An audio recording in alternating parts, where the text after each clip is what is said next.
Bismillahirrahmanirrahim. Bukti yang kedua, semua yang melekat kepada Islam itu sifatnya abadi, melewati zaman. Kalau bukan dari Allah, mustahil bisa bertahan. Contoh, Islam ketika datang di akhir melalui Nabi Muhammad SAW sebagai rasul bagi kita semua, diberikan hudan, petunjuk. Perhatikan, Adam turun, Islam diberikan petunjuk, disebut hudan. Quran surah kedua Al-Baqarah ayat 38. Posisi paling kanan sebelah atas. Qulna bitu minha jami'an. Kami firmankan kepada Adam, Adam, Hawa, turun kalian semua ke bumi. Jalani kehidupan baru. Fa imma ya'tiyannakum minni huda. Nanti saat kamu hidup di bumi, kami turunkan petunjuk namanya hudan. Hudan.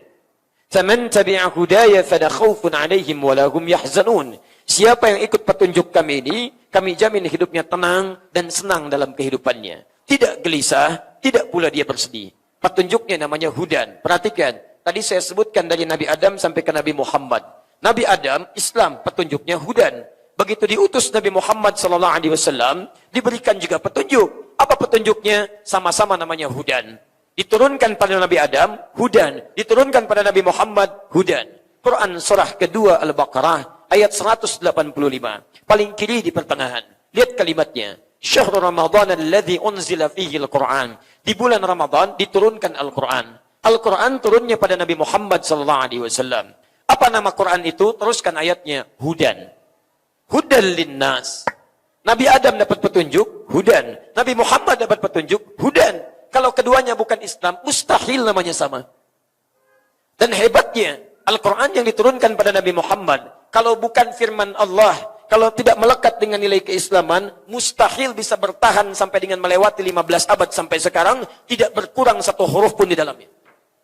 Tunjukkan pada saya, kitab mana di muka bumi ini, yang dilekatkan pada nama agama, agama apapun yang pernah ada di bumi sampai dengan sekarang, yang tidak mengalami perubahan, tidak ada revisi, kecuali hanya Al-Quran.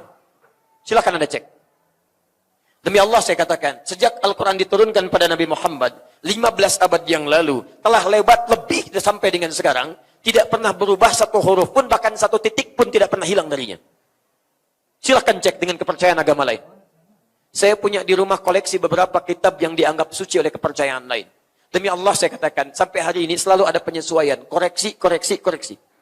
Versi tahun sekian, berubah dengan versi tahun sekian. Berubah lagi versi tahun sekian. Dan umumnya tidak pernah ada bahasa yang baku. Di Inggris, bahasanya bahasa Inggris. Di Arab, bahasanya bahasa Arab. Di Indonesia, bahasanya Indonesia. Ke Padang, bahasanya bahasa Padang. Ke Bali, bahasanya bahasa Bali. Mungkin juga ke Payakumbuh, bahasanya bahasa Payakumbuh. Ke Jawa, bahasanya bahasa Jawa. Lihat. Karena bukan firman Allah, maka akan menyesuaikan dengan kultur manusianya. Tapi Al-Quran, mau di Arab, mau di Amerika, mau di Eropa, dari Maroko sampai Merauke, isinya sama. Bacaannya sama. Sana alif lam mim, sini alif lam mim. Sana dzalikal kitab, sini dzalikal kitab. Di sana minal jinnati wan nas, di sini minal jinnati wan nas. Tidak berubah satupun hurufnya. Kalau bukan firman Allah, mustahil, Pak. Bukti apa lagi yang Anda butuhkan untuk meyakinkan hanya Islam, agama yang diridhai Allah Subhanahu wa taala? Bukti apa lagi yang menunjukkan hanya Islam dengan Qur'annya yang sekarang kita dapatkan? Kalau bukan firman Allah, mustahil bisa bertahan. Contoh, ini ada buku misal. Atau Anda beli handphone lah. Kan suka ada tulisan Jepang, tulisan Cinanya. Saya berikan misalnya contoh tulisannya. Saya buat seperti ini. Nah, apa bacaannya? Ini nggak ada artinya ya. Cuman saya tulis aja, jangan ngarang. Nggak ada artinya. Saya pun nggak tahu apa artinya ini. Saya pernah belajar sedikit akasatana, hamaya, rawa, en, aiweo, kaki kuweko, ya, dan seterusnya. Ada katakana, ada hiragana, ada kanji. Gitu kan? Ini mirip-mirip kanji.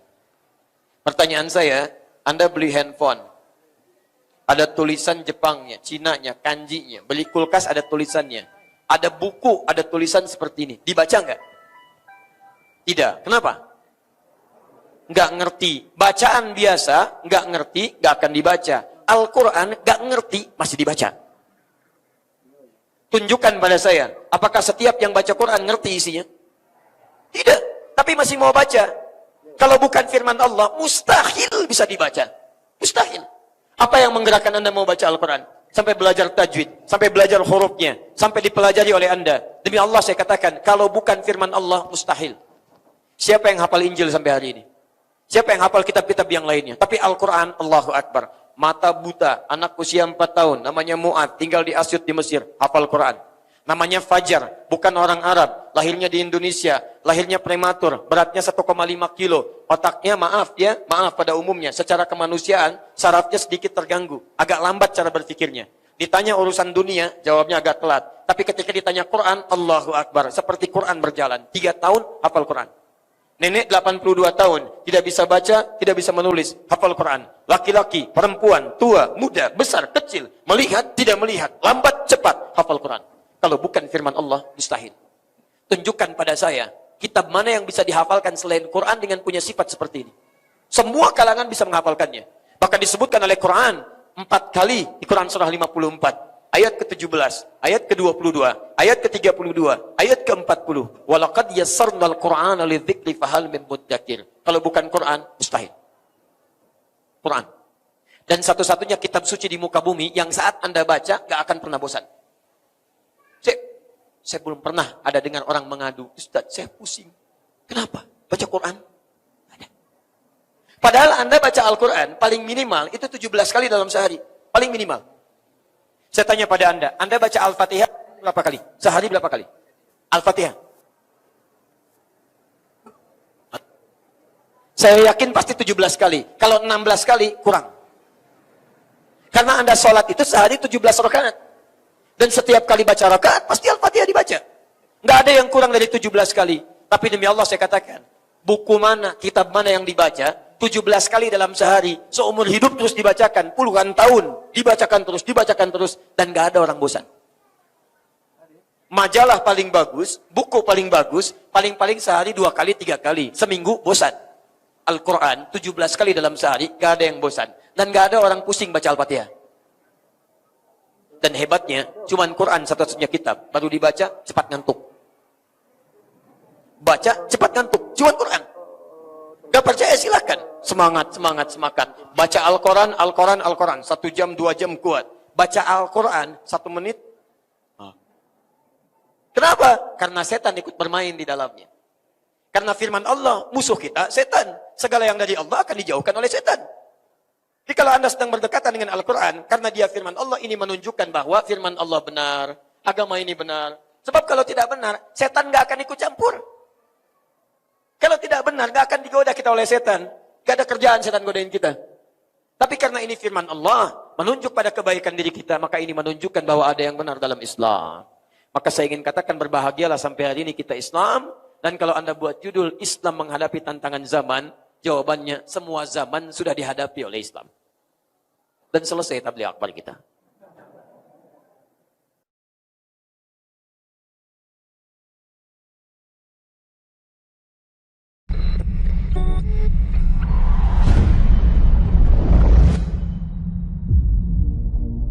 What are we doing here? And where are we gonna go? It's like we just woke up one morning and then it's welcome to the show. Don't ask any questions, just go with the flow. Make as much money as you can and try your best not to get broke. Copy everything you see on the TV, from the hairstyles to the clothes, and don't think too often, just do exactly as you're told. And if you ever get confused, then just turn towards the alcohol. You'll still hear your thoughts, then just turn up the radio as you learn to live a lifestyle of drugs, sex, and rock and roll.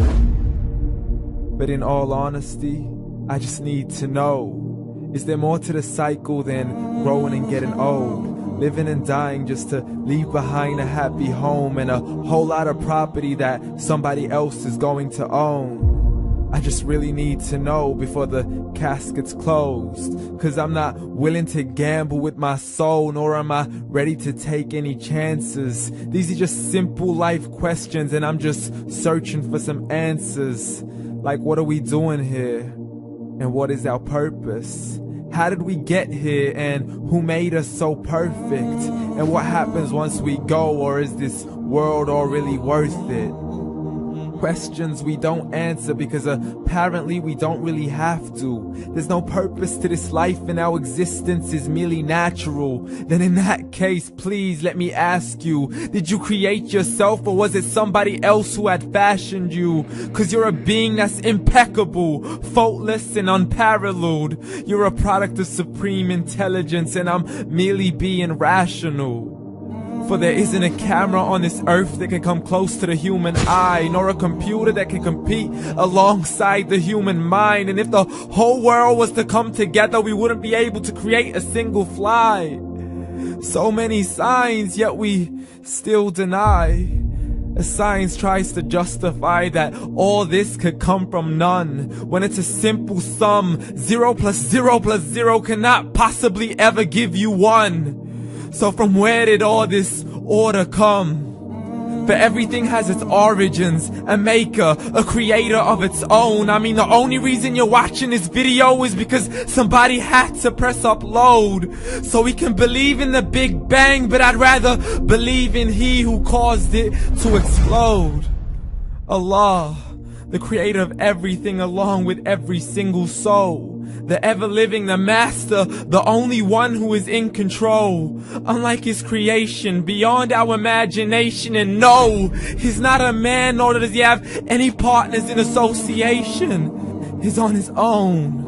And no, he did not ever leave us alone. Just like every manufacturer, he left us with an instruction manual. The Quran and Islam, and I'm sorry to jump to conclusions, but it's the only one possible. The only definition of God is the one and only supreme being. It's logical. A book with 0 contradictions, with miracles that are both scientific and historical, all revealed over 1400 years ago. Like the detailed description of the human embryo. The descriptions of the human embryo in the Quran cannot be based on scientific knowledge in the 7th century. To the mountains as pegs holding firm the earth below, and the 2 seas that don't mix in a complete separate flow. To the planets in orbit, alternating night and day as they stay in flow. The expansion of the universe and the creation of everything from H2O.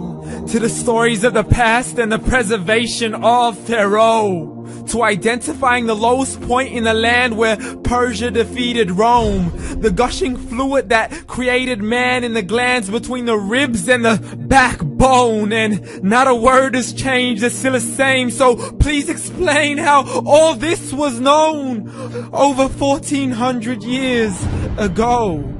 To a man who couldn't read or write as he would recite whatever the angels spoke. And if you still don't believe, please try to come up with something that's even close. But you can't, so we took God as a mockery and his messengers as a joke. Muhammad could not read or write.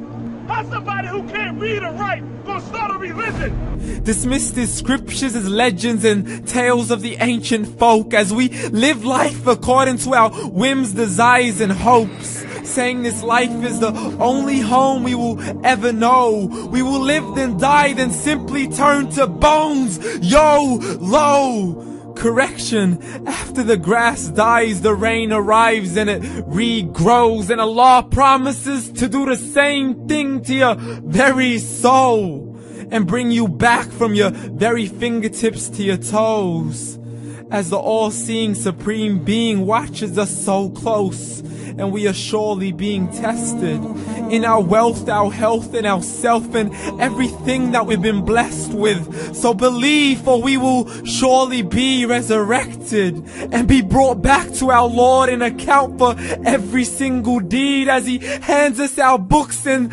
orders us to read. From the bad to the good and everything in between. You yourself are sufficient for your own accountability, so don't be mad at me. You are the one who thought he wouldn't come back to me. I gave you a whole life long to search after me, but you were busy in all that which was temporary, so read. And glad tidings to all those who believed, and if you disbelieve, read. And don't let that day be the first day you find out what your life really means. Read.